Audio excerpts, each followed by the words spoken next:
The morning rain fell softly against the hospital window, tracing delicate lines down the glass like fragments of forgotten memory.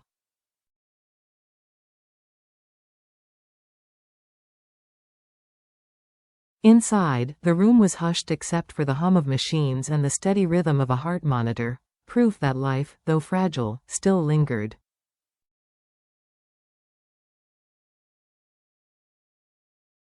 James sat quietly by the bedside, his shoulders heavy, his eyes fixed on the pale face of the woman he loved.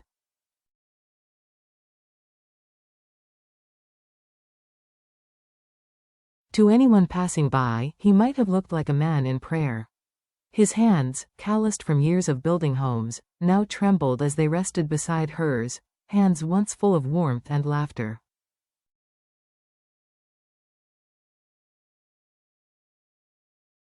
Too deep had always been the light in his world. Her laughter had a way of softening even the hardest days. Her eyes, deep and alive, once carried the fire that drew him in the first time they met.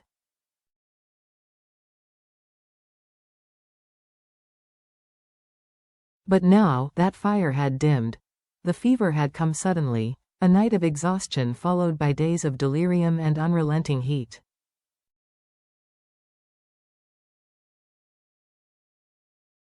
The doctors called it a severe viral infection, one that sapped her body and clouded her mind.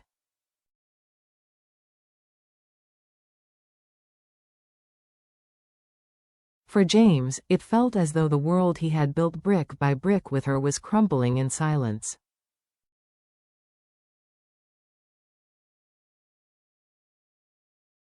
He hadn't left her side since the ambulance doors closed. Days blurred into nights, hours lost their meaning.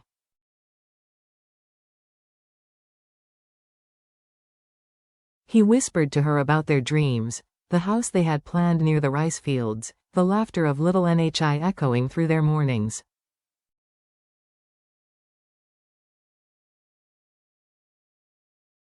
Sometimes he thought she could hear him. Her fingers twitched, her lips moved faintly, as if her soul was trying to find its way back to him.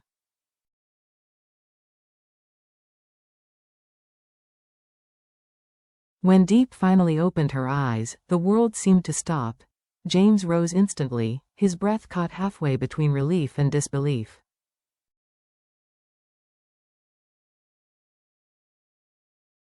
But her gaze didn't soften with recognition. It froze him instead. "Who are you?" she whispered, her voice fragile yet sharp enough to break something inside him.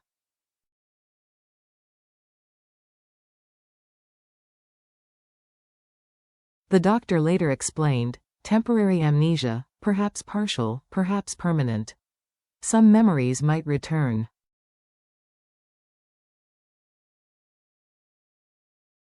Or none at all. James heard nothing else. Just the echo of those three words, "Who are you?"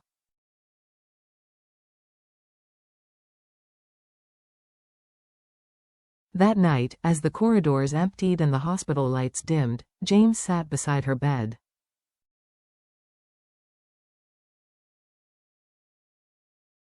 The rain whispered outside, soft but endless. He held her hand gently, his thumb tracing small circles against her skin.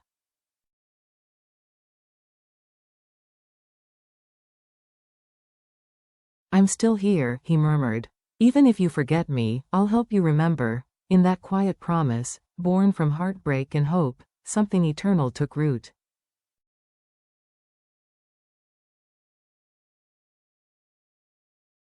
Weeks of waiting. Days turned into weeks. The doctors urged him to rest, but James refused.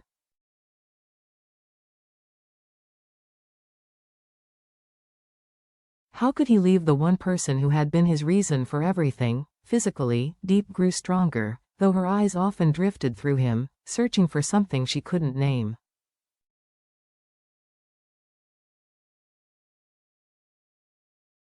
She looked at him the way one might look at a stranger who feels strangely familiar.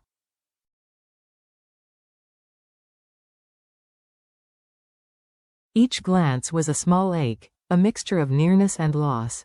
Every morning, James brought her fresh white lilies, the flowers she once said smelled like peace.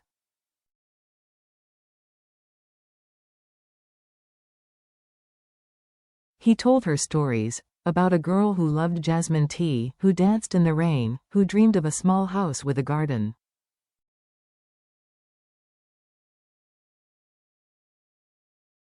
Deep listened with quiet curiosity. "You talk about her as if she's still here," she said one morning.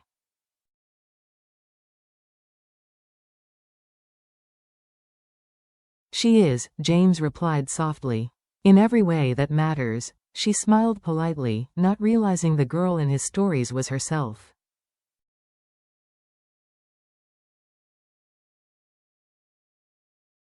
Sometimes she asked, "Why do you care so much for that girl?" "Because," he said with a faint smile, "she taught me what love means."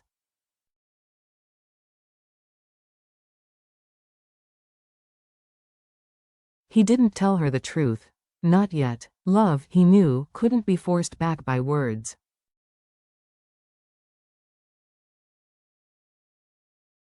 It needed time to find its own way home. He rebuilt their world gently, taking her for walks in the hospital garden, playing her favorite songs, hoping that maybe, just maybe, her heart would remember what her mind could not.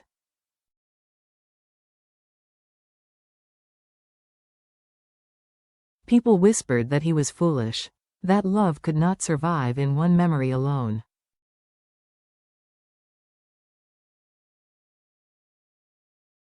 But James believed otherwise. Love, he thought, doesn't need to be remembered to exist.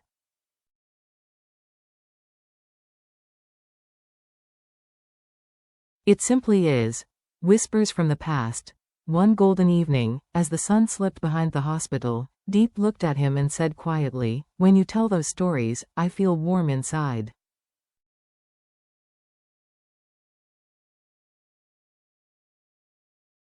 "I don't know why." James smiled, his voice barely a breath. "Maybe your heart is remembering for you."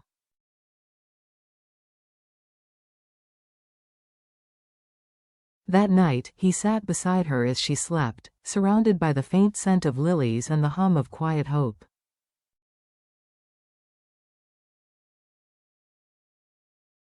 He knew the road ahead would be long and uncertain, but for her, he would walk it again and again.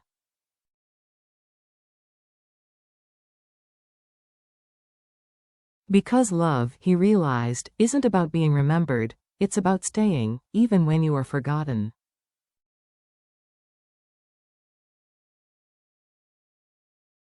Echoes of a forgotten life. Deep's recovery was slow but steady. Soon, she could walk on her own, breathe in the fresh air, and smile without pain.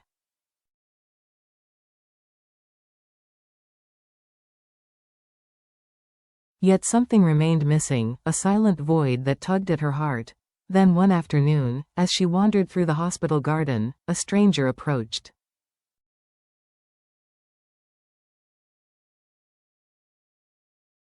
He was tall, composed, his suit too crisp for the surroundings. "Min," he introduced himself.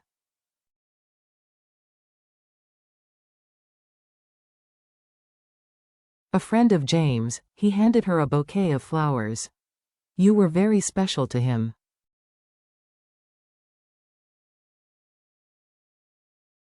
"Was I?" she asked, uneasy. Min hesitated. "He doesn't tell you, does he? About what happened before you lost your memory?"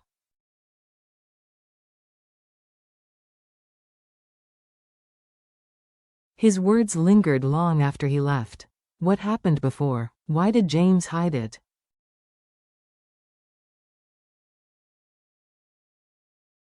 The next morning, she asked him directly, "Who was I to you, James?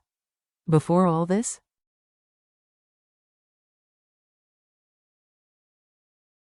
James paused, his expression unreadable. "You were someone who changed my life," he said quietly.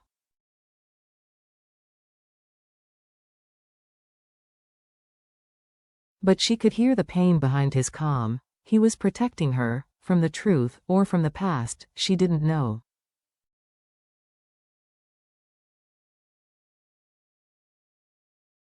Min began visiting more often, showing her pictures, taking her to places he claimed she'd once loved.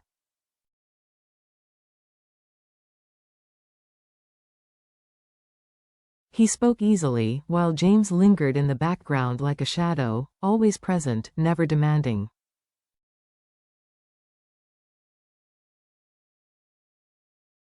Yet every time she saw him, her heart ached. His silence spoke louder than anyone's words.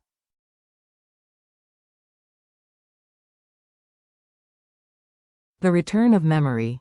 Late one night, sleepless, Deep walked alone into the garden.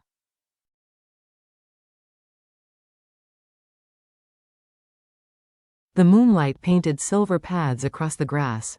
She paused where James had once wheeled her chair, whispering stories of their love.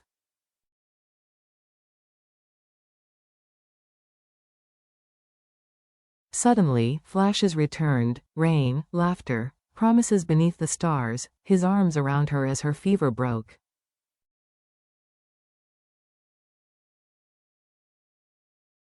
James, she whispered into the night, but he wasn't there. He was standing a few steps away, watching quietly, afraid that stepping closer might shatter her again.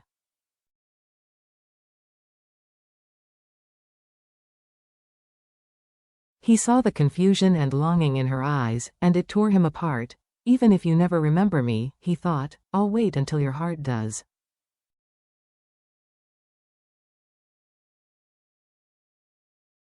The moment of return. The first rain of spring came softly, carrying the scent of renewal.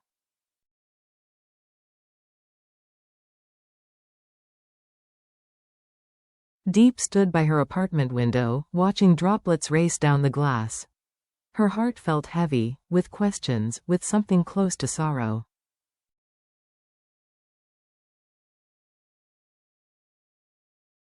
Weeks had passed. Min had stopped visiting, but James still came, always kind, always steady.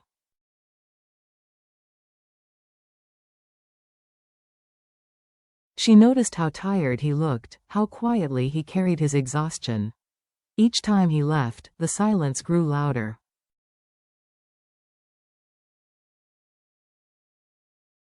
That night, while sorting through the small box of belongings the hospital had returned, Deep found a silver locket.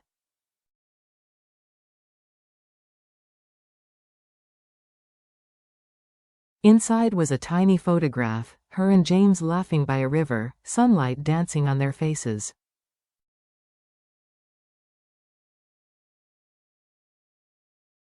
Tucked inside was a folded note, yellowed by time. If one day you forget me, I'll make you fall in love with me all over again.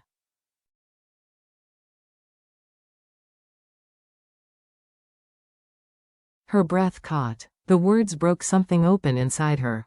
Memories flooded back, his voice, the storms, the nights he held her hand when she was too weak to breathe.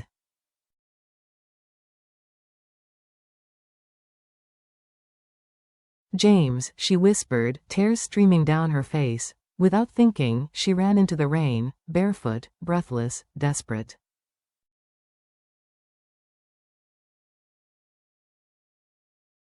She found him where their story began, in the old hospital garden, beneath the tree that had sheltered them both.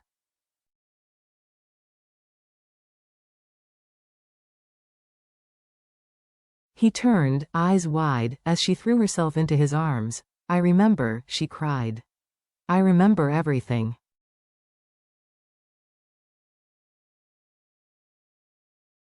The rain, the songs, our promises, you never left me.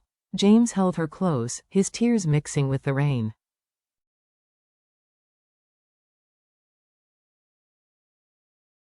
I told you, he whispered, voice breaking.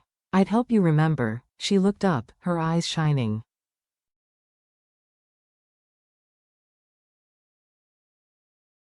You did more than that. You loved me enough to wait. The rain softened into mist.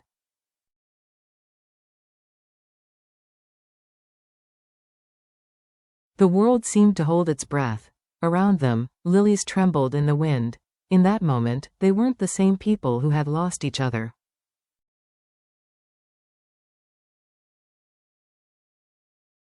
They were two souls who had found love again, proof that memory may fade, but love endures.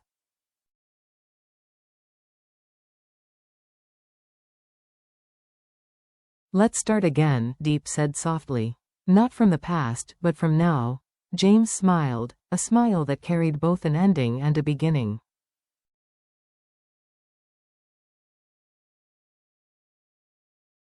And as the rain fell gently around them, time itself seemed to pause, watching love remember what life had tried to make it forget.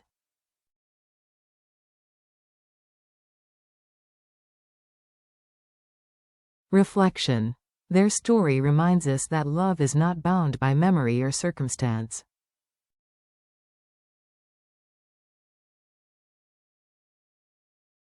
James's quiet devotion proves that real love doesn't demand recognition, it simply endures.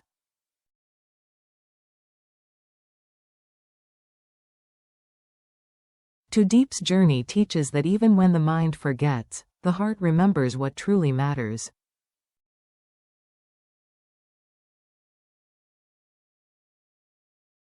Love, at its purest, doesn't need to be remembered, it only needs to be felt.